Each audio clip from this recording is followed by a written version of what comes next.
dawn in the emerald canopy, a glimpse of paradise. The forest awoke with the sun.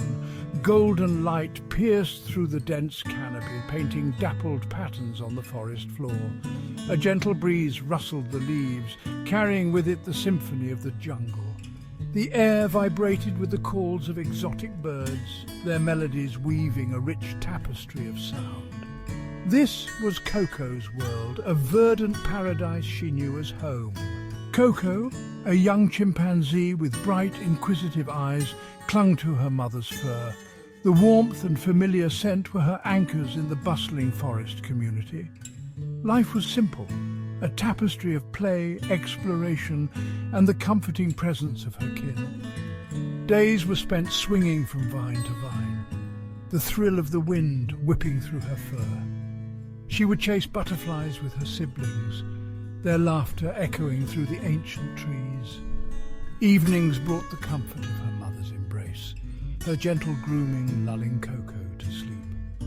The forest, with its hidden wonders and comforting rhythms, was her sanctuary.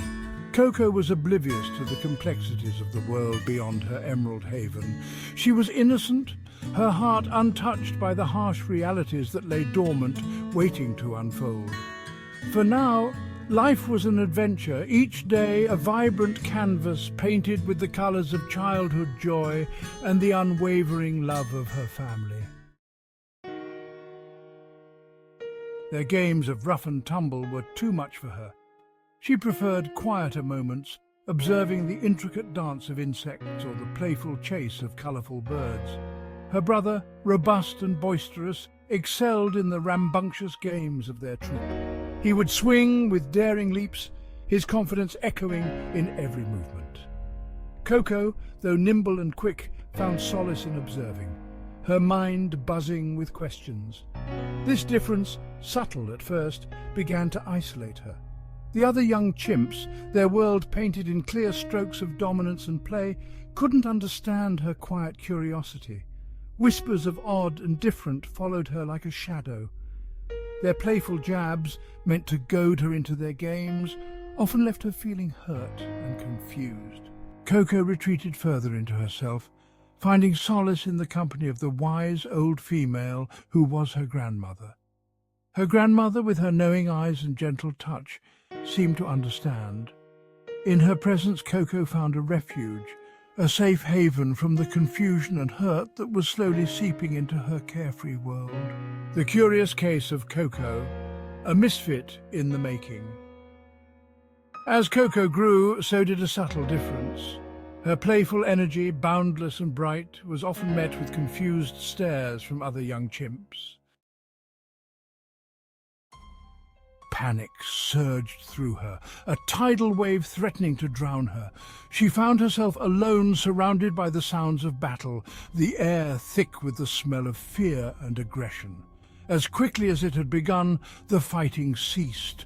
The rival troop, victorious, melted back into the forest, leaving behind a trail of destruction and despair.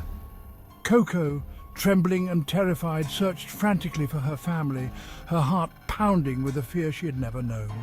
This was the day innocence died, the day the safety of her childhood was ripped away, leaving behind a gaping wound of vulnerability. Coco, sensing the shift in the atmosphere, clung to her mother, her heart pounding like a drum in her chest. Suddenly, the peace was shattered. A cacophony of screams and shrieks ripped through the air. A rival troop, their eyes blazing with aggression, had entered their territory. Chaos erupted. Chimps dashed through the undergrowth, their cries a mix of fear and fury. Coco's world, once safe and familiar, had been turned upside down. In the blink of an eye, she was separated from her mother, the comforting scent of her fur lost in the chaos. Shadows in paradise. The day innocence died. The forest, once a symphony of vibrant life, held its breath. The air, thick with humidity, crackled with an unfamiliar tension. A storm was brewing, its dark clouds casting ominous shadows over the once bright canopy.